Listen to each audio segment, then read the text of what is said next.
मेरा नाम है नेहा धर और एक बार फिर स्वागत है आप सभी का हमारी आज की इस कथबात में। जिंदगी अपने आप में एक बहुत उम्दा, एक बहुत सख्त और एक बहुत आजमाने वाली उस्ताद है, जिसके इम्तिहानों से हम सभी को गुजरना पड़ता है, जिसकी शाबाशी का हमेशा हमें इंतजार रहता है। अजीब है मगर जिसे खुश करने की कोशिश में हम सभी अपनी पूरी जिंदगी बिता देते हैं। और भले ये खुशी और गम का रास्ता और इसकी मंजिल हर किसी के लिए एक ही है, मगर हर एक का सफर अलग है। और हैरान करने वाली बात यह है कि इस दुनिया में कुछ चीजें फिर भी ऐसी होती हैं जो इस सफर के हर राही को, भले वो कहीं भी हो, सुकून पहुंचाती है, जो हर दिल को भाती है, जिसके अक्स में हर कोई अपना गम भूल जाता है, जिसके सुरूर में परेशानियां कम सी लगती हैं और जो हमारी खुशियों को दुगना कर जाता है। और ये जादू है संगीत का। और कुछ ऐसी ही कशिश है उन सुंदर शब्दों में जिन्हें हमारे दिग्गज संगीतकार सुरों में पिरोते हैं और जिन्हें हमारे दिग्गज गायक अपनी मधुर आवाज में गाकर हमारे दिल को बाग बाग कर जाते हैं। हम सभी में सुरों को समझने का गुण भले ना हो, उन्हें अपनी आवाज देने का हुनर भले ना हो, मगर हम सब एक सच्ची, एक अच्छी और एक रूहानी आवाज के कदरदान जरूर होते हैं। और ये कश्मीर एज इट इज की टीम का सौभाग्य है कि आज की इस कथबात में हम एक ऐसी ही रूहानी और मधुर आवाज वाली शख्सियत से रूबरू होंगे जिन्हें हम कश्मीर फोक म्यूजिक का एक अहम स्तंभ मानते हैं, जिनके गानों में खोकर हम अपनी जमीन से दूर होकर भी उससे जुड़ा महसूस करते हैं, जिन्होंने ना ही सिर्फ कश्मीरी फोक म्यूजिक में अपना बेशुमार योगदान दिया है, बल्कि जिनकी आवाज ने अनेकों अभिनेत्रियों को पर्दे पर सुरीला बनाया है। और हमारी आज की ये मेहमान है मशहूर सिंगर नीरजा पंडित जी। नमस्कार नीरजा जी। नमस्कार नीरजा जी। सबसे पहले पूरी कश्मीर एज इट इज की टीम की तरफ से आपका तहे दिल से स्वागत है हमारी आज की इस कथबात में। नमस्कार नेहा जी, नमस्कार। मेरी तरफ से भी आप सबको बहुत बहुत नमस्कार। And Kashmir as it is, जो आपका ये टाइटल है आपके ग्रुप का, आपकी वेबसाइट का, मैं उनको भी बहुत बहुत धन्यवाद देना चाहूँगी, आप सबको, आपकी पूरी टीम को, जिन्होंने मुझे इस लायक समझा है और आपसे रूबरू होने का एक अवसर दिया है। Thank you very much. Neerja ji, आप हमारी कश्मीरी कम्युनिटी का प्राइड हैं। ये हमारा सौभाग्य है कि आपने अपने डे शेड्यूल में से हमारे लिए कुछ टाइम निकाला, और उसके लिए सबसे पहले बहुत बहुत शुक्रिया। इट्स ऑलवेज माय प्लेजर जी। ऐसी कोई बात नहीं है, अपनी कम्युनिटी है, अपनी जबान है, हमारा कल्चर जो है, उसके लिए एनी टाइम आपको मेरी जरूरत पड़े, मेरे से कुछ बन पाए, I am always there. It's always my pleasure, so thank you very much. जी। नीरजा जी, आपके साथ सवालों का सिलसिला शुरू करने से पहले मैं हमारे सभी सुनने और देखने वालों के लिए आपका एक ब्रीफ इंट्रोडक्शन देना चाहूंगी।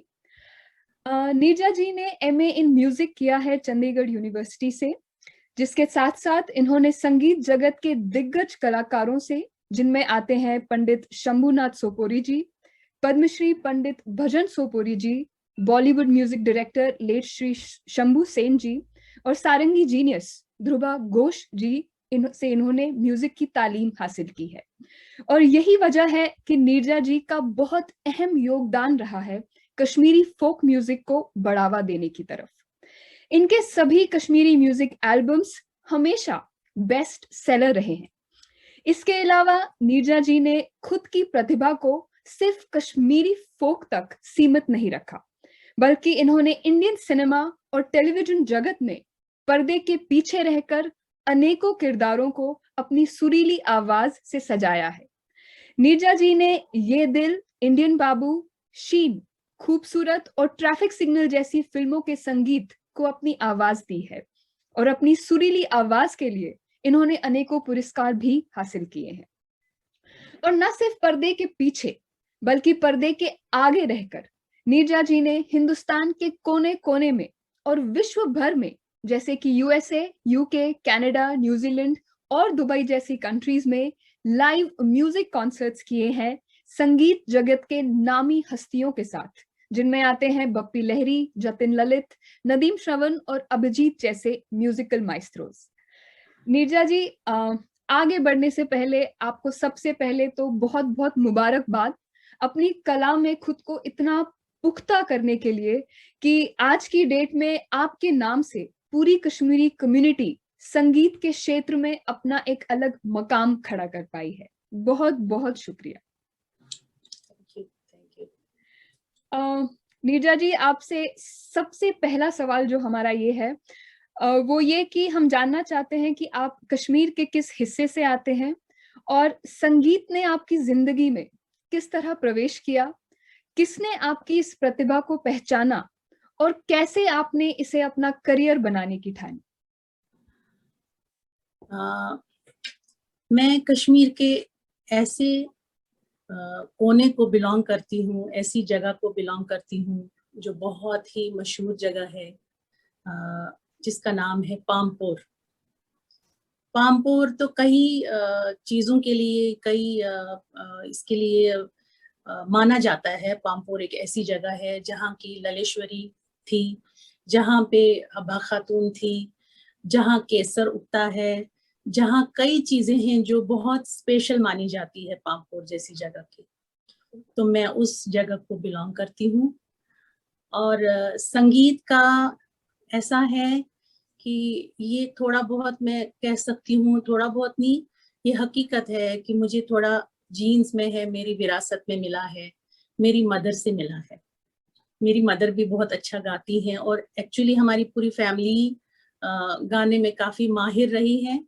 बस फर्क इतना है कि हम वो फंक्शंस में गाती थी, मैं छोटी हुआ करती थी तो उनको देखती थी, उनको ऑब्जर्व करती थी और वो तुम्बक नर बजाते थे। मुझे छोटा समझ के वो देते नहीं थे तुम्बक नर, और मुझे अभी सब बोलते हैं कि जब तू छोटी थी तू अपना घुटना बजाती थी।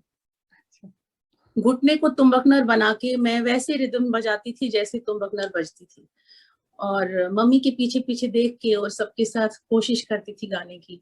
उस टाइम समझ होती नहीं है गाने का क्या है कैसे, बट इंटरेस्ट रहा है, मतलब इस तरफ थोड़ा एक झुकाव रहा है। धीरे धीरे फिर एक स्कूल के फंक्शंस में मैंने पार्टिसिपेट करना शुरू किया, और टीचर्स भी काफी वहां पे मुझे बहुत प्यार देते थे। जब वो सुनते थे कि मैं छोटे होके बड़े बड़े गाने गाती हूँ, वो गाने क्या होते थे, रेडियो पे बजते थे। उस दौर में जब मैं बड़ी हो रही थी, मैं 3rd 4th 5th जैसे 10th तक, बड़े होने तक, उस टाइम हमारे सारे जितने दिग्गज सिंगर्स कश्मीर के हैं, जिसमें शमीमा आजाद जी है, कैलाश मेरा साधु जी है, आरती तिक्कू जी है, और कई सिंगर्स, मेल सिंगर्स, विजय माला जी थे, गुलाम नबी शेख साहब थे, और रहमतुल्लाह खान साहब थे। कई लोग थे जो मेरे सीनियर सिंगर्स हैं, तो कई नाम हैं। तो उनके गानों को मैं सुनती थी और वो बहुत अच्छी मेलोडीज, अच्छा रेवोल्यूशन था उन गानों में। वो तब तक मुझे पता नहीं था, बट मुझे एक अट्रैक्शन हुई उन गानों की तरफ और मैं उनको गाने की कोशिश करती थी। मुझे बोल आते नहीं थे बराबर, बस रेडियो पे सुन के जो मुझे थोड़ा बहुत लिखना आता था वो मैं डायरी में लिखने लगी। फिर स्कूल के फंक्शंस में मैं गाती थी। वो कुछ भगवान की दया है, ऊपर वाले का एक आशीर्वाद है कि मैं उसको कैच करती थी, उन ट्यून्स को। बोल इधर उधर होते थे बिकॉज बचपने में वो समझ नहीं थी, बट मैं एग्जैक्टली वैसा गाने की कोशिश करती थी जो वो मुझे सुनाई देता था गानों में। तो उससे एकदम इम्प्रेस हो जाते थे मेरे टीचर्स। वो कहते थे नहीं, तुम्हारे अंदर कुछ है बात, तुम म्यूजिक ले लो सब्जेक्ट। बट मेरे स्कूल में म्यूजिक सब्जेक्ट था नहीं, बट मुझे कॉलेज तक वेट करना पड़ा। फिर तो घर के फंक्शंस में भी फिर गाने लगी, तो सबको अच्छा लगता था, छोटी बच्ची गा रही है। और फिर छकरी धीरे धीरे धीरे धीरे वो फोक सॉन्ग्स जो मेरी मम्मी से सुनती रहती थी उनको गाती थी। तो धीरे धीरे ऐसे ही बस चलता रहा। और एक टीचर्स की तरफ से जो एनकरेजमेंट था वो जबरदस्त था कि तुम जब कॉलेज जाओगी तुम सब्जेक्ट लोगी ही लोगी। फिर मुझे भी थोड़ा सा लगने लगा कि नहीं, अगर मुझे कुछ करना है तो मैं म्यूजिक में ही करूंगी। अच्छा। तो तब तक इतना पता नहीं था, और मैं ये भी इमेजिन करती थी कि जैसे ये सारे गा रहे हैं मेरे सीनियर सिंगर्स का मैं सुनती हूँ, काश मैं भी कभी रेडियो पे ऐसे गाऊं। एक सपना जैसा मैं बोल सकती हूँ, मैं इमेजिन करती थी कि मैं भी कभी पहुंच सकती हूँ क्या रेडियो कश्मीर से मैं गाने गाऊं जैसे अभी ये चल रहे होते हैं। तो एक भगवान का आशीर्वाद है, सब गुरुओं का आशीर्वाद है, माता पिता का आशीर्वाद है। तो मैंने सब्जेक्ट ले लिया कॉलेज में आके। अच्छा। जब 10th पास किया और मैं कॉलेज एंटर हुई और सब्जेक्ट लिया म्यूजिक, बस मेरी खुशी का एक सीमा नहीं रही कि मैंने सब्जेक्ट ले लिया। मैं सारेगामा सीखने लगी हूँ, जो एक फाउंडेशन है म्यूजिक की। तब तक तो ऐसी लाइट गाने गाती रही, बट एक बेसिक ट्रेनिंग की भी बहुत जरूरत है। तो वो शुरू हो गया, बस उसके बाद तो फिर धीरे धीरे धीरे धीरे मुझे याद है 11th पास करके मैंने 12th ज्वाइन किया। तो हमारी दीदी कैलाश मेरा साधु जी मेरी टीचर भी रही हैं, तो उनका ट्रांसफर हो गया मेरे कॉलेज में। मुझे जूनियर कॉलेज से सीनियर कॉलेज में ज्वाइन करना था, मैंने नहीं किया। मैंने कहा नहीं, मुझे इनके अंडर सीखना है। 1 साल मैंने वहीं पे 12th का रहने दिया जूनियर कॉलेज में ही, because I wanted to be with her. उनके अंडर मैं ट्रेनिंग लेना चाहती थी। तो मेरी वो 12th में मेरी टीचर भी रह चुकी हैं और हमारा काफी क्लोज उनके साथ रिलेशन भी रहा है। तो बहुत प्यार किया उन्होंने भी, बहुत एनकरेज किया, और कॉलेज में जो भी इवेंट्स होते थे तो उसमें पार्टिसिपेट करती रही। फिर धीरे धीरे ऐसी म्यूजिक का चलता रहा और फिर ऑडिशंस वगैरह किए रेडियो पे, और इस तरह से म्यूजिक की शुरुआत हो गई। शुरुआत हुई जी। इसमें मैं श्रेय दूंगी मेरे स्कूल के टीचर्स को, और जो भी सुनते थे गाने। और मैं सबसे पहले गुरु तो इन्हीं लोगों को मानती हूँ, जो मेरे सिंगर्स हैं, लेजेंडरी सिंगर्स कश्मीर के, और मेरे उस्ताद भी रहे हैं। मैं उनके गानों को सुन सुन के, मुझे लगता है मैंने शुरुआत वहीं से की है सीखने की। बिकॉज आप किसी की चीज को गाते हो तो उसको आप सीखते हो पहले, तो एक सीखने की शुरुआत वहां से हुई मेरी। तो they are all my teachers, all my gurus. जी, आपके जी गुरु गुरु ही इतने दिग्गज रहे हैं, तो जी वो आपकी आवाज में भी छलकता है, दिखता है उनका, उनकी मेहनत और आपकी मेहनत। बहुत खूब। बस वो ब्लेसिंग है, ब्लेसिंग है। तो मैंने अपने गुरुजी से फिर सीखना भी शुरू किया, बेसिक ट्रेनिंग जो होती है क्लासिकल। पंडित शंभुनाथ सोपोरी जी, उनको मैं बहुत शत शत नमन करती हूँ। तो उनसे एक फॉर्मल जो ट्रेनिंग होती है क्लासिकल की, वो भी शुरू किया। और लाइट म्यूजिक श्री पद्मश्री पंडित भजन सोपोरी जी का, उनके ऊपर मैं श्रेय देना चाहूंगी, जिन्होंने मुझे लाइट म्यूजिक की तरफ एक झुकाव करा दिया जी और एनकरेज किया। जी बिल्कुल। जी नीरजा जी, एज एन इंडियन, हम हिंदुस्तानियों का सौभाग्य है कि हम एक ऐसे देश के नागरिक हैं जहां हर एक प्रदेश की अपनी पहचान है। फिर चाहे वो वहां के खाने से हो, नृत्य को लेकर हो, या फिर संगीत की अगर बात की जाए, तो कहीं ना कहीं हर ये चीज उस प्रदेश के लोगों के बारे में बहुत कुछ कहती है, उनकी सोच के बारे में, उनके नजरिए के बारे में, और सबसे जरूरी उनकी सभ्यता के बारे में।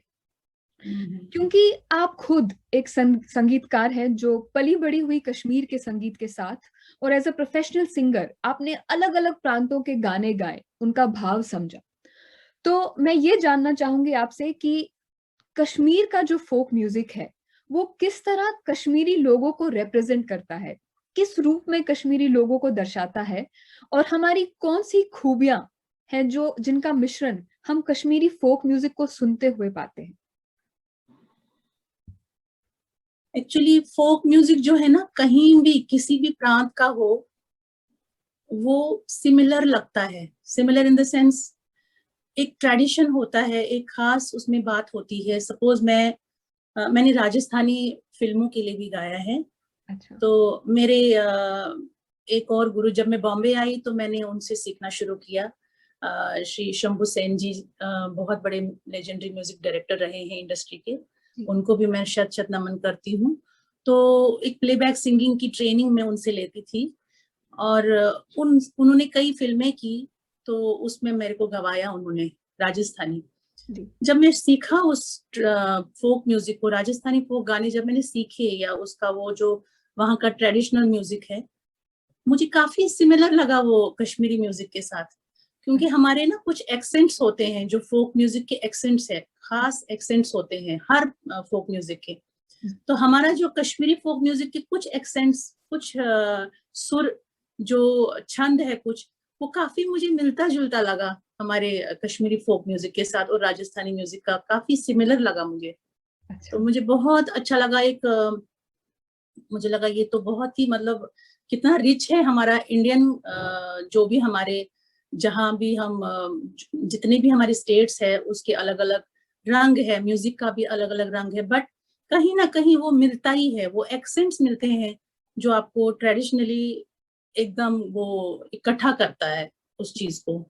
बिल्कुल और हिंदुस्तान एक ऐसी जगह है, भारत एक ऐसी जगह है कि ये चीज हमको यहीं मिल सकती है। बिल्कुल हम पूरे वर्ल्ड में अगर कहीं भी जाएंगे, बट ये कल्चर जो हमारा मिक्सचर है, इतने कलर्स है, म्यूजिक हो, डांस हो, भाषा हो, खान पान हो, पहनावा हो, बट वो कहीं ना कहीं हमारा उधर इधर थोड़ा चेंजेस है, बट कहीं ना कहीं मिलता ही है, वो बिल्कुल मिलता ही है, काफी रिच माना जाता है। जी मुझे तो उसमें से अपना कश्मीरी म्यूजिक तो ऑब्वियसली है ही है, हाँ जी बट कहीं ना कहीं मुझे एक्सेंट्स कुछ मिलते हुए नजर आए उसमें भी, राजस्थानी फोक म्यूजिक में भी। अच्छा अच्छा जी जी तभी शायद कहते हैं कि म्यूजिक की जो लैंग्वेज है वो यूनिवर्सल है जी बिल्कुल। हम फोक म्यूजिक ऐसा है ना, इसमें हम दो तीन चार सुरों के बीच में घूमता है फोक। अच्छा फोक ट्यून्स जो है, जो ट्रेडिशनल म्यूजिक है, अच्छा जैसे हम छकरी गाते हैं, उसमें दो तीन सुर ही बजते हैं, जी बस उन दो तीन चार सुरों के बीच में ही वो कंपोजिशन घूमती है। जी तो वो एक ट्रेडिशनल फोक छकरी हो गई, फोक गाना हो गया। बिल्कुल वैसे ही हर फोक में कई सुरों के बीच में ही वो गाना घूमता है और ट्रेडिशनल बन जाता है। तो ओके ये एक बहुत बड़ी खूबी है जी फोक म्यूजिक की, बहुत बड़ा पावर है ये, इनफैक्ट मुझे लगता है। बिल्कुल बाद में उसको हम गजल की शक्ल देते हैं, तो उसमें फिर एलोबरेट करते हैं, अलग अलग सुरों से उनको सजाते हैं कंपोजिशंस को। और जी गाने में भी हम अपना इनपुट देते हैं, जब हम गजल टाइप गाते हैं, कोई भी गजल, कश्मीरी गजल हो या फोक, कोई भी फोक गाना जो हमने रिक्रिएट किया होता है फोक से, तो उसको अलग गीत की शक्ल देते हैं। तो उसमें हम थोड़ा फिर सुर और एडिशनल डाल के उसको थोड़ा और डायमेंशन देके हम उसको कंपोज करते हैं और गाते हैं, सिंगर्स अपना इनपुट देते हैं, जी तो वो एक गीत बन जाता है। और ट्रेडिशनल जो है उसका अपना एक दो चार सुरों के बीच में ही इर्द गिर्द घूमता है, जी जी बहुत रिच लगता है वो। जी जी नीरजा जी हम कश्मीरी फोक म्यूजिक के बारे में बात कर रहे हैं और आज आप हमारे साथ हैं तो जी मेरी आपसे दरख्वास्त है कि आगे बढ़ने से पहले अगर हम आपकी आवाज में आपका कोई भी पसंदीदा कश्मीरी गाना सुने तो हमारे सभी दर्शकों के लिए हमारी टीम के लिए ये बहुत ही सौभाग्य की बात होगी। जरूर जरूर। मैंने रिसेंटली हमारे कश्मीर में हमारे गुरु महाराज थे, स्पिरिचुअल गुरु श्री आनंद जी महाराज, जी उनको मैं नमन करते हुए जी उनके लिए एक भजन है, गुरु भजन है।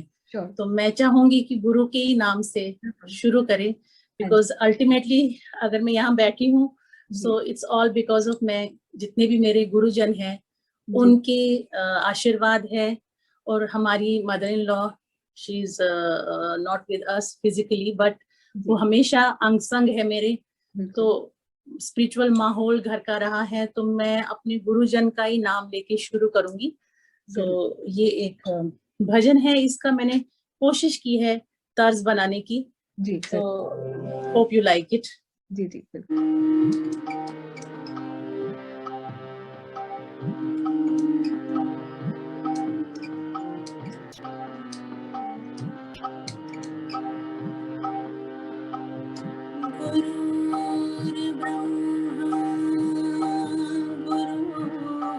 विष्णु गुरुर्देवो महेश्वरः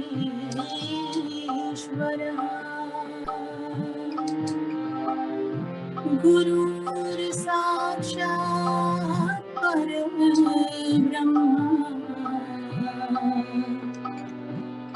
तस्मै श्री गुरुवे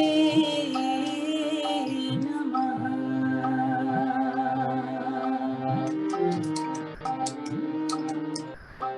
कैसे वदसी जाने ख्यालै टाट सतगुरु मन न्योछे हवाले। कैसे वदसी जाने ख्यालै टाट सतगुरु मन न्योछे हवाले। ज्ञानी सतगुरु मन न्योछे हवाले।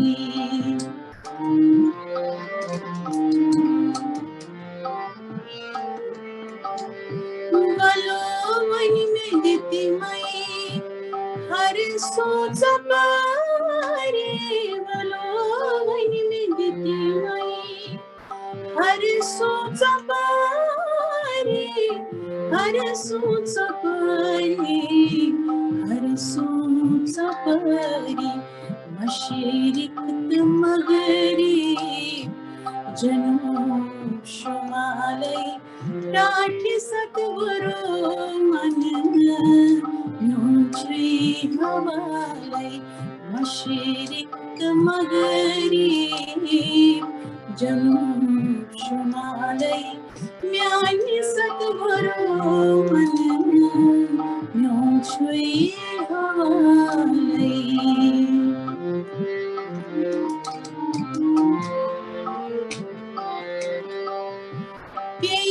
मानंदर से सदा छुप नवाज।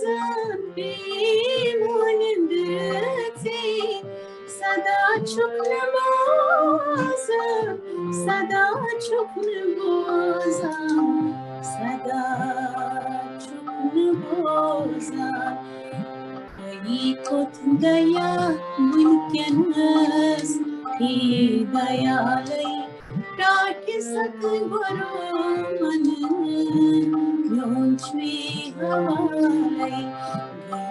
खुद दया मुनकनस ही दयालै टाट सतगुरु मन न्योछे हवाले।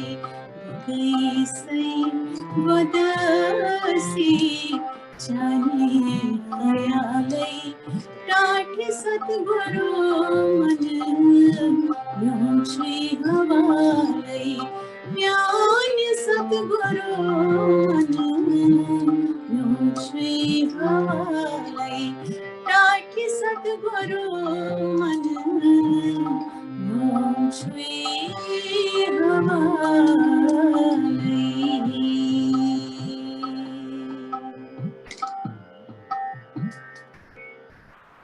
नीता जी, आपने अभी तक हमने जितनी बात आपसे की, मैंने नोटिस किया कि आपने हर चीज के लिए अपने गुरुओं को शुक्रगुजार किया, शुक्रिया किया कि उनका आशीर्वाद है।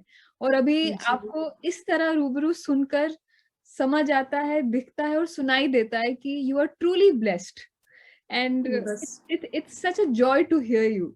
Thank you so much Neeta ji. Thank you so much. Thank you. so much. That's true. I'm blessed. Yeah. बिल्कुल। नीता जी, अब अपने अगले सवाल पे बढ़ते हुए, आपने एज अ प्रोफेशनल सिंगर अलग अलग भाषाओं में गाया है, फिर चाहे वो फिल्मों की अभिनेत्रियों के लिए हो, सीरियल्स के टाइटल ट्रैक के लिए हो, या फिर आपके अपने प्राइवेट एल्बम्स के लिए हो। तो जब आप हिंदी में या कश्मीरी में गाएं तो शब्दों का जो भाव, जो इमोशन आना चाहिए, उससे आप भली भांति परिचित हैं। मगर जब आप दूसरी भाषाओं में गाती हैं, जैसे कि आपने तेलुगु में, राजस्थानी में गाया है, तो उस वक्त वो शब्दों में वही भाव, वही इमोशन लाना आप कैसे मुमकिन कर पाती हैं? यहाँ पे भी मैं यही समझूंगी कि एक ब्लेसिंग है, क्योंकि उसको समझना पड़ता है पहले उस भाषा को। मैंने संस्कृत में भी गाया है, अपने गुरुजी पंडित भजन सुखपुरी जी के म्यूजिक में। उन्होंने एक दुर्गा कवच एल्बम बनाया था, तो उसमें मुझे एज फीमेल सिंगर उन्होंने गवाया था। तो मुझे एक ब्लेसिंग ही लगती है। और फिर जैसे राजस्थानी फोक म्यूजिक या पंजाबी गाया हो या तेलुगु गाया हो, तो वो बस मैं इतना ही समझ सकती हूँ कि हम लिखते हैं, उसको समझने की कोशिश करते हैं, और उसके बाद जब होता है वो सब ब्लेसिंग ही है। मैं जी ऊपर वाले को ही शुक्रगुजार इस मामले में रहना चाहूंगी कि एक ब्लेसिंग है कि आपका वो काम हो जाता है और करा देता है वो।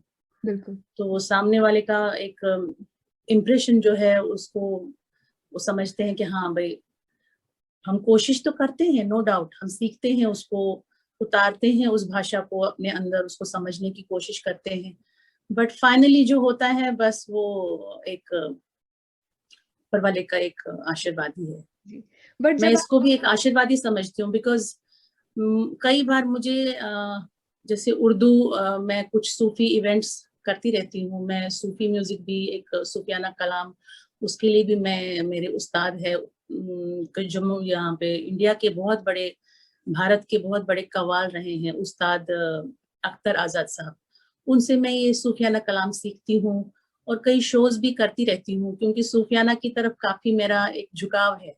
जी बिकॉज कश्मीरी म्यूजिक में भी एक सूफियाना का एक सूफियाना अंग तो हमारा बहुत बड़ा एक खजाना है हमारे पास कश्मीरी म्यूजिक में। जी उसकी तरफ भी मुझे एक अट्रैक्शन बचपन से ही रही है। तो मैंने उर्दू गाती हूँ, जब वो सूफियाना कलाम गाती हूँ तो उसमें उर्दू, तो मुझे ये भी मैं ब्लेसिंग ही है कि वो जहाँ पे भी मैंने शोज किए हैं वहां सारे पढ़े लिखे उर्दू मास्टर्स होते हैं जो सुनते हैं। तो कई बार मुझे ये कमेंट आता है, रिमार्क मिलता है कि आपका तलफ़ुज़ बहुत अच्छा है। वो भी मुझे समझ में नहीं आता है, वो कोशिश तो रहती है कि हम करेक्ट गाएं, क्योंकि गलत होना नहीं चाहिए, तलफ़ुज़ सबसे ज्यादा प्रोनाउंसिएशन है। बिल्कुल। बट वही है कि हम कोशिश करते हैं, बाकी ब्लेसिंग है जो आ जाता है। जी और हमारी कश्मीरी भाषा में तो हमारे कई रंग है, वो सब बिल्कुल। जानते हैं, संस्कृत भी है, पर्शियन भी है, अरबिक भी है, उर्दू भी है। तो ये सारा मिक्सचर जो हमारी भाषा में है ना, मुझे लगता है कश्मीरी भाषा अपने आप में एक बहुत बड़ा एक खजाना है। जी मुझे लगता है हम लोगों को मुश्किल नहीं होना चाहिए, जो हमारे एक्सेंट्स भी है बिल्कुल। वो भी बहुत मुश्किल है, ये कोई बोल नहीं पाता है, समझ नहीं पाता है इजीली कश्मीरी भाषा जो है। जी ये एक प्लस पॉइंट है मुझे लगता है हम कश्मीरियों के लिए, क्योंकि इसमें इतनी सारी लैंग्वेजेस का मिक्सचर है, तो बिल्कुल। हो जाता है, बस यही है। अम, नीरजा जी, आपको एक बहुत ही खूबसूरत सिंगर के रूप में लोग पहचानते हैं, मानते हैं, मगर हम अपने दर्शकों को बताना चाहेंगे कि नीरजा जी एक बहुत ही सक्षम अदाकारा भी हैं। और वो सभी दर्शक जिन्होंने उर्दू क्रिएशंस का the hush the nash and the jam drama देखा जी जी। होगा, वो इस बात से बिल्कुल सहमत होंगे कि आपकी कॉमिक टाइमिंग और आपकी अदाकारी उतनी ही प्रभावशाली है जितनी कि आपकी गायकी। तो नीरजा जी, हम ये जानना चाहेंगे कि नीरजा पंडित द सिंगर गायकी के अलावा और क्या शौक रखती हैं as an artist, as a woman and as an individual? ये ह्यूमर जो है ना कश्मीरियों में सब में है, ऐसा बिल्कुल। नहीं है कि मेरे अंदर कुछ खास है। बट एक चीज मैं जरूर बोलना चाहूंगी कि हमारा है खानदानी, वो चीज है, इनबिल्ट है हमारे अंदर अच्छा। एक ह्यूमर। जैसे हम बात भी करते हैं, और कश्मीरी जो हमारा कश्मीर का ट्रेडिशन है, हमारा कल्चर जो है, जी हमारे पूरे बातचीत में ही एक ह्यूमर है हाँ जो हम कई बार समझ नहीं पाते हैं।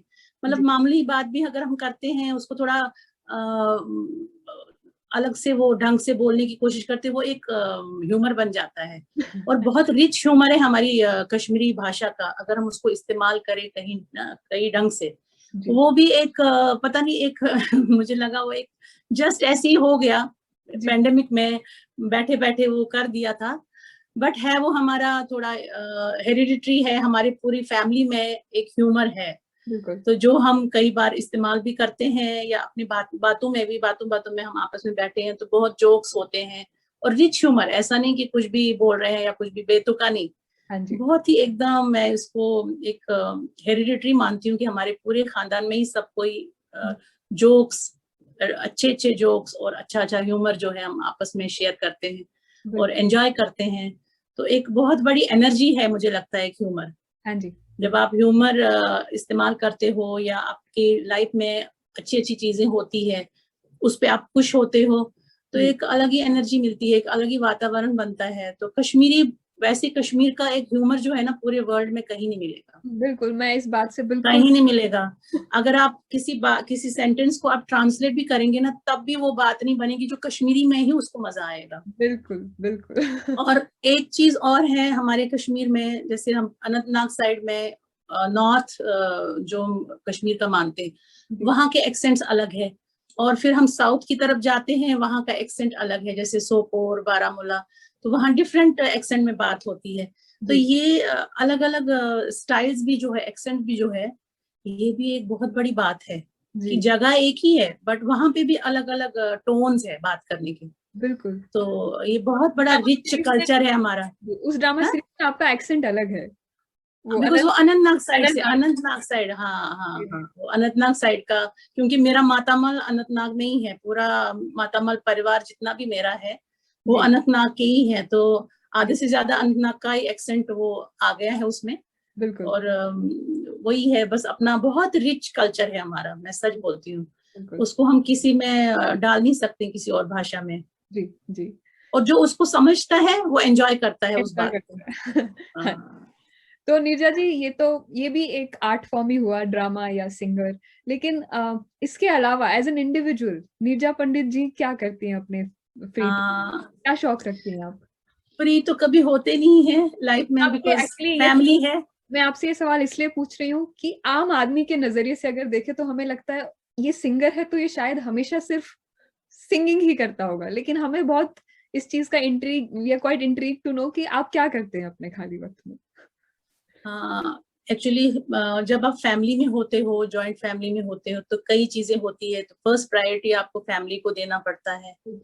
तो मैं वैसा ही मैंने किया है, but I was very lucky enough to continue my music after my marriage also, because मेरा घर का माहौल पूरा स्पिरिचुअल माहौल रहा है, और घर में भजन कीर्तन सत्संग मेरी मदर इन लॉ मम्मी जी हमारी करती रही हैं, हमारे गुरुओं का आना जाना होता रहा है। तो वो तो है ही है। उसके बाद जो मेरे पास टाइम होता था तो मुझे एनकरेजमेंट मिलती रही, बिकॉज म्यूजिक भी एक साधना ही है। मुझे किसी ने रोका नहीं कभी, या मुझे किसी ने बोला नहीं कि तुम ये मत करो, तुम वो मत करो। तो मैं कंटिन्यू कर पाई। मेरी मैरिज के बाद जब मैं बॉम्बे आई तो मैंने शुरू किया, एक फॉर्मल ट्रेनिंग मैंने शुरू की। जो मेरे गुरुजी अब वो नहीं रहे, श्री ध्रुव घोष जी, उनसे मैंने क्लासिकल शुरू किया वापस कंटिन्यू करने के लिए। और प्लेबैक सिंगिंग तो शंभू सेन जी से कर ही रही थी, तो दोनों चीजें साइमल्टेनियसली चल रही थी जी। तो ये एक एनकरेजमेंट मिलती रही मुझे फैमिली की तरफ से। तो पहली प्रायोरिटी मेरी फैमिली को देती थी मैं, और जो बाकी टाइम बचता था उसमें मैं अपना म्यूजिक करती थी। और साथ में बस यही चलता रहा, प्रोग्राम्स, शोज, इवेंट्स, फिर रिकॉर्डिंग्स। बट एक एनकरेजमेंट मिलती रही तो मैं कर पाई। तो दैट वे मैं बहुत लकी हूँ, रही भी हूँ। और बस इसको साथ साथ चलाती रही म्यूजिक को अपने।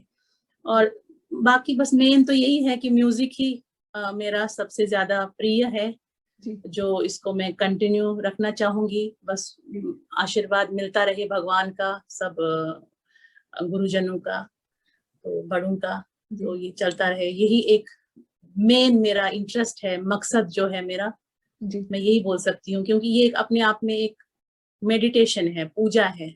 बिल्कुल, बिल्कुल। तो अब मैं यही समझती हूँ, तो अगर इसमें ही मैं कुछ करूँ, थोड़ा बहुत कर पाऊँ, तो मेरे लिए बहुत बड़ी बात होगी। जी बिल्कुल नीरजा जी। नीरजा जी, हर दौर का म्यूजिक उसके हर अगले या पिछले दौर से अलग होता है, जो कि स्वाभाविक है।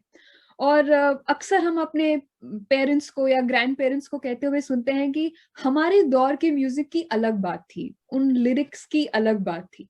लेकिन अगर हम आज के वक्त का म्यूजिक भी सुने विदाउट एनी बायस, फिर चाहे वो गुलजार साहब या जावेद अख्तर साहब के बोल हो, या प्रीतम या ए.आर. रहमान जी का म्यूजिक हो, तो विदाउट एनी बायस अनडाउटेडली म्यूजिकल जेम्स आज के वक्त में भी बनते जरूर हैं।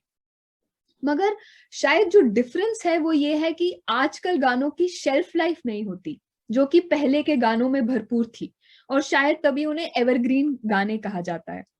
तो मेरा सवाल आपसे ये है कि आपका क्या मानना है कि अच्छे म्यूजिक और अच्छे बोल होने के बावजूद आज के गानों में और पहले के गानों में ऐसा क्या अंतर है जिसके कारण पुराने गाने हम कभी भूलते नहीं हैं और आज के गाने हमें ज्यादा देर तक याद नहीं रहते? आपका क्या मानना है इस बारे में? हाँ, वो सही बात है। पुराने गाने अभी भी एवरग्रीन हैं और हमको म्यूजिक पीसेस तक उनके याद है कि म्यूजिक क्या बज रहा है बीच में, वो तक हमको याद है, बिल्कुल। बचपन के सुने हुए गाने। मुझे लगता है कि हर चीज का परिवर्तन तो होता ही है। जी। कहते हैं ना, परिवर्तन ही संसार का नियम है। बिल्कुल। तो एक जैसे हमारे ग्रैंड पेरेंट्स के टाइम पे जो वक्त था, वो हमारे पेरेंट्स के टाइम पे नहीं था, वो बदल चुका था। हमारे पेरेंट्स का टाइम हमारे टाइम में नहीं रहा। जी। तो वैसे ही हमारी जो आगे की जनरेशन है वो प्रेजेंट टाइम है। जी। तो इसमें किसी का दोष नहीं है। जी। जैसे चेंजेस होती रहती है ना अपने इसमें नेचर में, जी। वैसी ही सोच बदलती है, वैसा ही टेस्ट बदलता है, वैसी ही मेकिंग बदल गई, बिल्कुल। फिल्म मेकिंग भी बदल गई। मैंने जैसे एक दौर था 90s का, तो 90s में मैंने बहुत बेशुमार टेलीविजन के प्लेबैक सिंगिंग की, टेलीविजन के गाने गाए, बिकॉज उस दौर में प्लेबैक सिंगिंग होती थी टेलीविजन सीरीज में। मतलब बैकग्राउंड सॉन्ग्स रिकॉर्ड होते थे और बजते थे, प्लस टाइटल सॉन्ग, एक प्रॉपर गाना रिकॉर्ड होता था। जी। वो दौर था, चला गया। उसके बाद ऐसा दौर आ गया 2000 के करीब, जब 2000 एंटर किया, उसमें बस गाना खत्म ही हो गया, क्योंकि मेकिंग चेंज हो गई, हाँ जी। सोच बदल गई। तो टेलीविजन सीरीज में खाली एक वर्ड आता है, जो टाइटल है, वो वर्ड ही एक सिंगर गा के छोड़ देता है, गाना आगे बढ़ता ही नहीं है। जी। फिर उधर के इधर के म्यूजिक उसको डाल के, स्टॉप म्यूजिक होता है उसको डाल के बीच में, या बैकग्राउंड म्यूजिक, ऐसा चलता रहा है। तो जी। ये चेंजेस जो है ना, ये नेचुरली है, मुझे लगता है इसमें किसी का दोष नहीं है। जी। तो बट आजकल के बच्चे जो है उसी चीज को लाइक कर रहे हैं, बिल्कुल। क्या करें। जी। जी। और ऐसा भी नहीं है, गाने अच्छे अच्छे बनते भी है, बिल्कुल। बट हाँ। वही है कि मुझे लगता है अब इसमें किसी का दोष नहीं है। ये जो वक्त करा रहा है ना, तो बस हमको एक्सेप्ट करते जाना है। बिकॉज हमारे बच्चे, कई बार हम लोग कुछ देख रहे होते हैं तो वो हंसते हैं, क्या बनता था तब, फिल्म जैसे पुरानी फिल्में, अच्छा ये लोग ऐसे दौड़ रहे हैं, ये लोग ऐसे गाना रिकॉर्ड, ऐसे पिक्चराइज हुआ है, वो उस चीज को टीज कर रहे हैं, क्योंकि उनकी सोच बदल चुकी है। वो प्रेजेंट सिचुएशन डिफरेंट है और प्रेजेंट मेकिंग इज डिफरेंट। तो बिल्कुल। हमारी जनरेशन जो है ना, हम ना पीछे के रहे ना आगे के, हमको तालमेल करना पड़ता है दोनों जनरेशन के साथ, बुजुर्गों के साथ भी रहना पड़ रहा है, और जो आज की प्रेजेंट जनरेशन कर रही है, जो गाने या म्यूजिक बन रहा है या फिल्म मेकिंग है, जी। वो टोटल बदल गया है। और बस उसको अप्रिशिएट किया जा रहा है। जी। मुझे तो अब ये लगता है कि जो वक्त करा रहा है वही है। मैं जी। अल्टीमेटली इसी नतीजे पे आई हूँ। जी। मगर ऐसा लगता है कि हो सकता है वापस आएगा वो दौर, बिल्कुल। धीरे धीरे धीरे धीरे, कभी कभी हो जाता है ना, बिल्कुल। सर्कल पूरा जब होना होता है तो वापस वही बात आती है। बहुत खूब। हमारे जैसे हमारे जैसे फैशन में भी जी। पुराने ही फैशन वापस आ रहे हैं। तो बिल्कुल। हो सकता है म्यूजिक, ये फिल्म मेकिंग, या हो सकता है ये गाने जो बनते हैं, गायक जो गाते हैं, या हमारे म्यूजिक डायरेक्टर्स जो म्यूजिक देते हैं, हो जी। सकता है वापस वो सर्कल आ जाए, वापस वैसा ही ट्रेडिशनल। पता नहीं, वो बस भगवान को पता है, हम तो कुछ जानते नहीं है। बट यही है, वक्त के साथ साथ चेंजेस चेंजेस है। होती रहती है। उसको कुछ दोष दोष नहीं किसी को दे सकते हैं। आप म्यूजिक की असली भक्त हैं क्योंकि आप म्यूजिक को दोष नहीं दे रही हैं, वक्त के साथ। मैं सच्ची बोलती हूँ, क्योंकि मुझे ऐसा ही अब लगता है। बिल्कुल। अब हम किसी को क्रिप करेंगे, ये तूने अच्छा नहीं, अरे वो मुझे हंसेगा मेरे ऊपर, वो बच्चा, जो जो आगे की जो हमारे बच्चे हैं, जी। हमको उनके साथ तालमेल करके चलना पड़ता है, बिकॉज वो उनको वो बात गलत लगती है। तो बिल्कुल। कहते नहीं नहीं, ये सही नहीं, यही सही है। हाँ जी। बस ठीक है, जी। चॉइस है, चॉइस है, मतलब आपकी चॉइस है। फिर आप, और अभी इतना कुछ सोशल मीडिया है, यूट्यूब है, पता नहीं क्या क्या है। तो जी। अगर वो यही बोलते हैं कि अगर आपको सुनना है तो आप सुनो ना, जो अपना जो सुनना है, आपके पास तो इतना भंडार पड़ा है, जी। डिजिटली हम इतने एडवांस हो गए हैं, तो आपको जो सुनना है आप वो सुनो। तो बिल्कुल। हमारा ये सुनना है, हम ये करेंगे, यही करेंगे, ऐसा है। हाँ तो जी। इसमें फिर वो किसी का दोष नहीं है, ये वक्त ही करा रहे हैं, मुझे तो अब यही लगता है। जी। मे बी फ्यूचर में चेंजेस आ जाए। हाँ जी। Let's be hopeful. जी जी नीता जी। जी, क्योंकि हम इंडियन सिनेमा के बारे में बात कर रहे हैं तो मैं फिर से अगर आपसे रिक्वेस्ट कर सकती हूँ कि आपका कोई पसंदीदा हिंदी गाना किसी भी दौर का अगर आप हमारे लिए गुनगुनाना चाहें तो इंटरव्यू के साथ जान लेंगे। जी जरूर। मैं एक सूफियाना गाना गाऊं? जी जरूर, कोई सूफियाना, बिकॉज सूफियाना की काफी लाइकिंग है मुझे बिल्कुल। और मैं करती रहती हूँ। जी जी जरूर। तो अमीर खुसरो का कलाम है, जी ट्रेडिशनल कंपोजिशन है, तो मैं उसको पेश करना चाहूंगी। जरूर।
सखी मोरा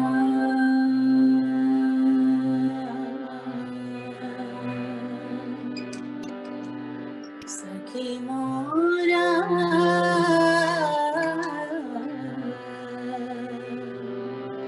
मोरा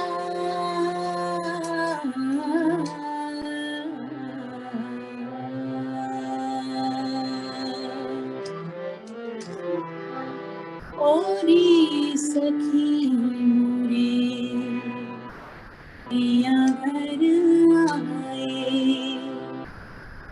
ओरी सखी मोरे पिया घर आए, भाग जगे मोरे आंगन को,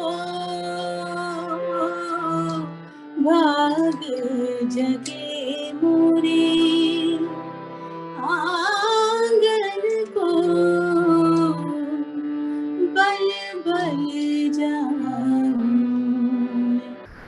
अपने पिया की, बल बल जाऊं अपने पिया की, चरण लगायो निर्धन को, चरण लगायो निर्धन को, ओरी सखी मोरे पिया घर आए।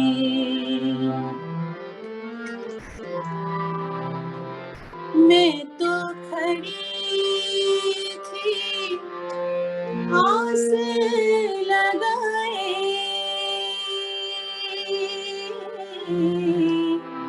आस लगाए, आस लगाए, मैं तो खड़ी थी आस लगाए, मेहंदी गजरा मांग सजाए, मेहंदी गजरा मांग सजाए, देख सुरतिया अपने पिया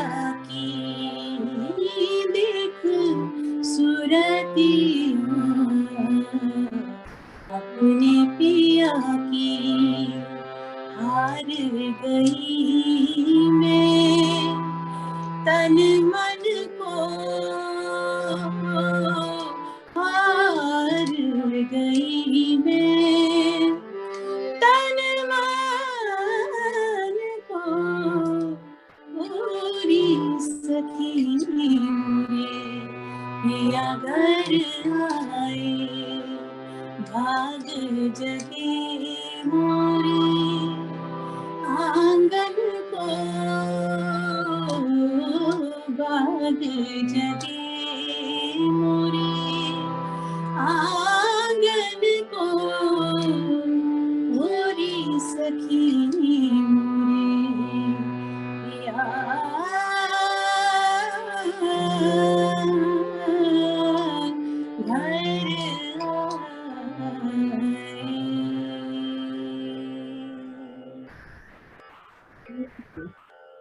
नीरजा जी, आप सुर लगाती हैं, वो सीधे दिल में घर करते हैं, सिंसियरली। Thank you. और Thank you. इस पैंडेमिक के टाइम में जब आर्टिस्ट को, आप जैसे आर्टिस्ट को कॉन्सर्ट्स में या म्यूजिक फेस्टिवल्स में सुनने का मौका नहीं मिल पाता है, तो इस तरह से इन पर्सन आपसे इतना सुरीला गाना सुनना, I think it's an honour for me and it's an honour for my entire team. Thank you Neerja. Thank you so much. Thank you. My pleasure. Thank you. Neerja ji, इसी से जुड़ा हुआ एक सवाल जो मैं आपसे पूछना चाहूंगी कि कोई भी परफॉर्मिंग आर्ट हो, फिर चाहे वो म्यूजिक हो, डांस हो, एक परफॉर्मिंग आर्टिस्ट हमेशा यही कहता है कि जब वो अपनी कला में डूबता है, परफॉर्म करता है, तो उसे बहुत लिबरेटिंग फील होता है, एक अलग सुकून मिलता है जिसका शायद कोई जोड़ नहीं होता। मगर इसी के साथ साथ एक परफॉर्मिंग आर्टिस्ट को उसके ऑडियंस की वाहवाही मिलती है, एनकरेजमेंट मिलता है, वो भी एक बहुत बड़ी वजह रहता है एक आर्टिस्ट का हर बार स्टेज पर एक नए जोश के साथ उतरना, एक नए जज्बे के साथ परफॉर्म करना। तो मेरा सवाल आपसे ये है कि आज के पैंडेमिक के वक्त में परफॉर्मिंग आर्ट का जो क्षेत्र है उस पर काफी असर पड़ा है, कॉन्सर्ट नहीं कर सकते, म्यूजिकल गैदरिंग नहीं कर सकते, तो ऐसे चैलेंजिंग और मुश्किल वक्त में जब हर इंसान पर्सनली जूझ रहा है, तो एक परफॉर्मिंग आर्टिस्ट प्रोफेशनली भी जूझ रहा है, तो वो कौन सी चीज है जिसने आपको इस मुश्किल वक्त में इतना काम और इतना सेरीन और म्यूजिकली इतना मोटिवेटेड रखा है, और आप किस तरह से अपना म्यूजिकल कंट्रीब्यूशन जारी रखती है? बहुत ही अच्छा सवाल है ये। पेंडेमिक के दौरान तो बस यही है कि जो हमने ये लाइव सेशंस कई किए हमने, अच्छा। बट यही रहा कि जैसे अब टाइम तो सबके लिए बुरा था, बिल्कुल। खाली हमारे लिए नहीं था, पूरे वर्ल्ड में ये ऐसा वक्त आ गया कि कोई कुछ कर नहीं सका। बिल्कुल। बस ये है कि एक इसमें हमको खुद ही देखना है कि हम कैसे अपने आप को जोड़े रखे अपने प्रोफेशन म्यूजिक के साथ। और म्यूजिक एक ऐसी चीज है, ये हमेशा आपके साथ रहने वाली है। बस ये है कि थोड़ा बहुत हमको प्रायोरिटाइज करना पड़ता है कि हमको कैसे इसको रखना है, अपने साथ जोड़े रखना है। जी। मुझे तो हमेशा यही लगता रहा कि मतलब मैं आपको क्या बोलूं, जैसे काम करते करते भी मैं हमिंग करती रही। मुझे लगता था कि चलो अब जो वक्त है ये इसको करना है, पास तो करना पड़ेगा, पॉजिटिवली करना पड़ेगा।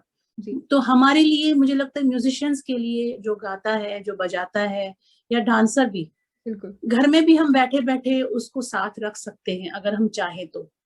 जी। तो हमारे एक बहुत बड़ी कला और बहुत बड़ी एनर्जी है हमारे साथ। बिल्कुल। तो ये एक डिपेंड करता है कि आप उसको कैसे ले रहे हो। नो डाउट नुकसान बहुत हुआ, जो मतलब होता रहा है, इवेंट्स होते रहे हैं, काफी कुछ होता रहा है, बट उसमें भी अब क्या कर सकते हैं, हेल्पलेसनेस थी। तो ये तो पूरे धरती पे ही आ गया सारा ये जो भी कष्ट आया। जी। मगर मैंने ऐसा किया कि मैं अपने आप को जोड़े रखी इसको अपने साथ।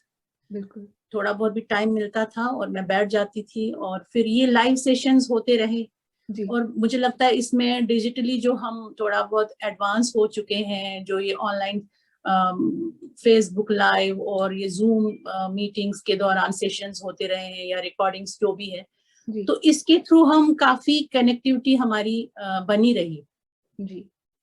ऑल ओवर वर्ल्ड, ग्लोबली हम एक दूसरे से काफी नजदीक आ गए। मुझे लगता है जो हम, जैसे सपोज मैं बॉम्बे में हूँ, मुंबई में, यहाँ पे अगर मुझे कश्मीरी इवेंट करना है तो एक आध इवेंट कर सकती हूँ, क्योंकि सारी ऑडियंस तो कश्मीरी है नहीं। सपोज कश्मीरी मुझे करना है, जी। तो मुझे उसके लिए, मैं इतना दूर रहती हूँ तो मैं कश्मीर बार बार थोड़ी जा सकती हूँ। बट ये है कि अगर मैं इसको जोड़े रखना चाहूंगी तो मैं लाइव सेशंस के थ्रू मैं जुड़ रही हूँ, और उसमें हमको एक बहुत बड़ी तसल्ली मिलती रही है कि चलो कुछ तो हम कर रहे हैं, छोटा बहुत जो भी हम थोड़ा वीडियोस बना रहे हैं और उसको शेयर कर रहे हैं, पोस्ट कर रहे हैं, तो सामने वाला भी जो है उसको भी बेचारे को कुछ ना कुछ मतलब अच्छा ही लगता है कि हाँ भाई कुछ सुनने को मिला।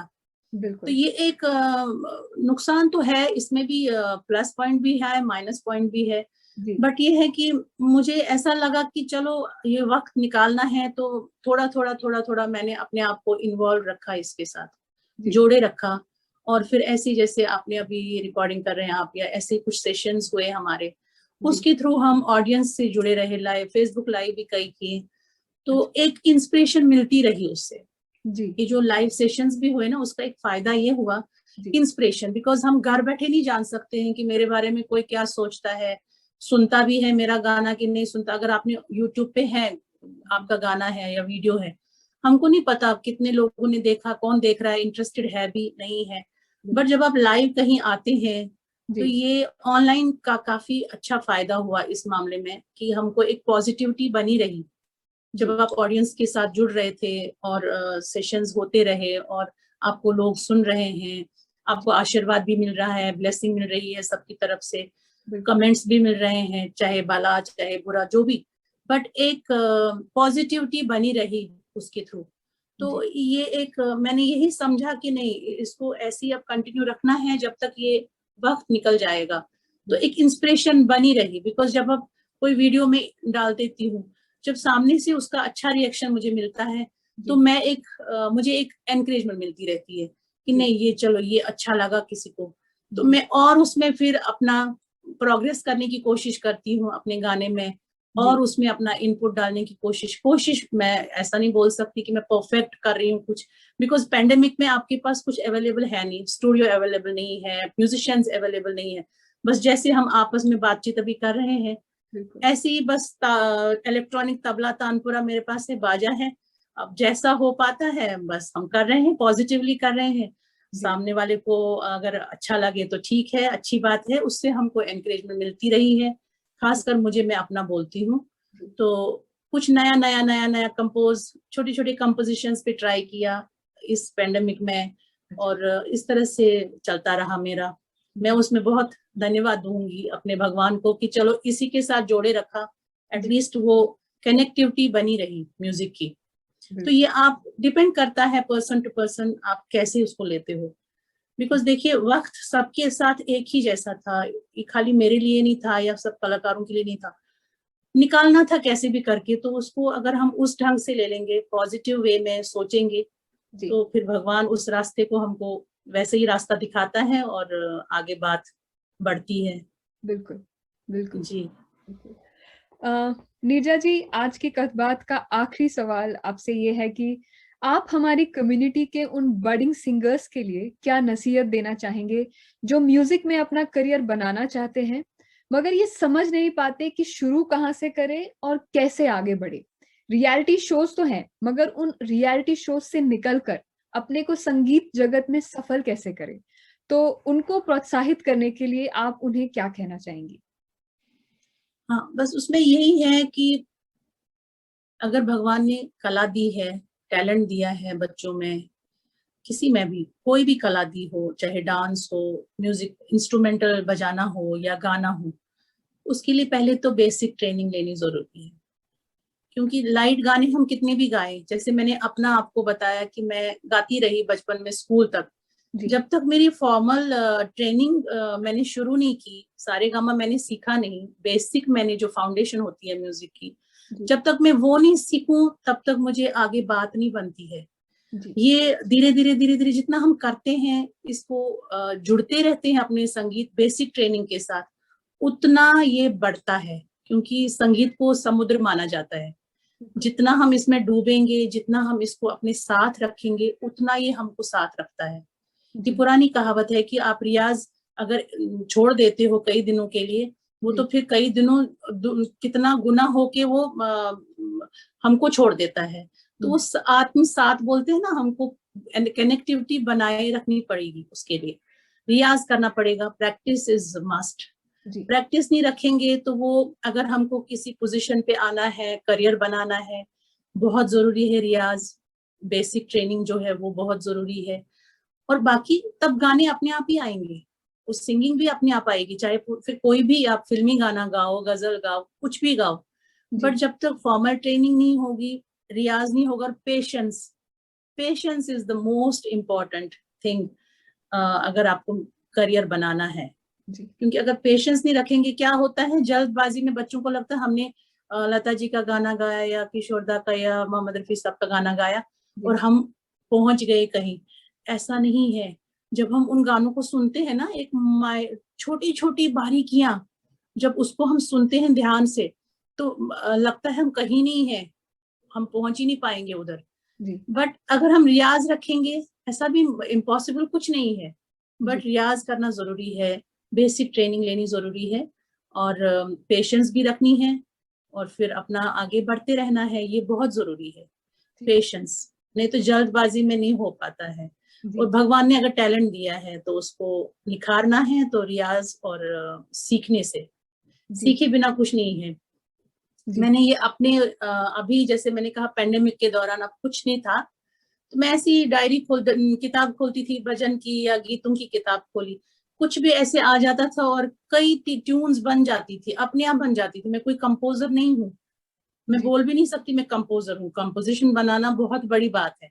मैं सोचती हूँ सिंगिंग में ही कुछ थोड़ा बहुत हो जाए, बट मुझे ये दिखने लगा कि अगर हम इसके साथ जुड़ते हैं ना, सुरों के साथ, तो कहीं ना कहीं कुछ ना कुछ निकलता ही है, नई नई बात निकलती है। बट खाली जुड़ने की बात है। बहुत जरूरी है, जो आगे के बच्चे हैं, सीख रहे हैं, आना चाहेंगे, बेसिक ट्रेनिंग बहुत जरूरी है, और उसके साथ कनेक्टिविटी रखना, रियाज बहुत जरूरी है। जी नीरजा जी, क्योंकि आपने अभी बात की कि आपने ऐसे ही अपने खाली वक्त में ड्यूरिंग पैंडेमिक कुछ ना कुछ थोड़ा बहुत कंपोज किया, तो आगे आने वाले वक्त में हमें क्या क्या सुनने को मिल सकता है आपकी तरफ से? आपके कोई नए प्रोजेक्ट्स या नए वेंचर्स? हाँ, अभी मैंने रिसेंटली एक गाना, उसका काम चल रहा है, कश्मीरी महजूर साहब का गाना मुझे मिला। जैसे मैंने आपको कहा, मेरी मम्मी जी, मेरी माँ मम्मी बहुत अच्छा गाती रही है, उनकी सारी डायरी किताबें जो उन्होंने मुझे हवाले की है कि ये तुम अपने पास अब संभालो। अभी रिसेंटली मैं ऐसे ही बैठी थी, वो एक किताब में दिखा मुझे महजूर साहब का गाना है, उसको मैंने ऐसे ही जस्ट थोड़ा सा गुनगुनाया बाजे पे, और तर्ज बन गई, बस बन गई। तो उसका काम अभी चल रहा है, तो म्यूजिक उसका बन रहा है, तो उसको आगे करेंगे, उसका रिकॉर्ड, प्रॉपर रिकॉर्ड हो रहा है वो। जी जरूर, हम सभी को इंतजार रहेगा नीरजा जी गाने। जरूर जरूर जरूर जरूर। नीरजा जी, मैंने कहीं पढ़ा था कि आपकी सोच और आपके ख्याल ही आपके किरदार की असली पहचान कराती है। और आज आपसे रूबरू होकर, भिन्न भिन्न विषयों पर आपका नजरिया जानकर और आपकी मधुर आवाज का इस तरह अनुभव कर, मुझे ये कहने में जरा भी संकोच नहीं हो रहा कि आप पर ना ही सिर्फ माता सरस्वती की कृपा है, बल्कि आप खुद में एक बेहद नरम दिल, विनम्र और एक अच्छी इंसान है, जो आपके चेहरे पर छलकता है, आपके ख्यालों में नजर आता है और आपकी आवाज में सुनाई देता है। और शायद यही वजह है कि आपके सुर आपके सुनने वालों के जहन में नहीं, बल्कि उनकी रूह में घर कर जाते हैं। नीरजा जी, पूरी कश्मीर एज इट इज की टीम की तरफ से तहे दिल से शुक्रिया हमसे आज जुड़ने के लिए, हमें इस कथबात के लिए हाँ बोलने के लिए, और हमें सफलता के साथ विनम्रता और गुरुओं के सत्कार का महत्व समझाने के लिए। Thank you so much Neerja ji. मैं फिर से एक बार और आप सब लोगों का धन्यवाद देना चाहूंगी। आपने मुझे मौका दिया आपसे रूबरू होने का, बहुत बहुत बहुत बहुत धन्यवाद। नमस्कार। नमस्कार नीरजा।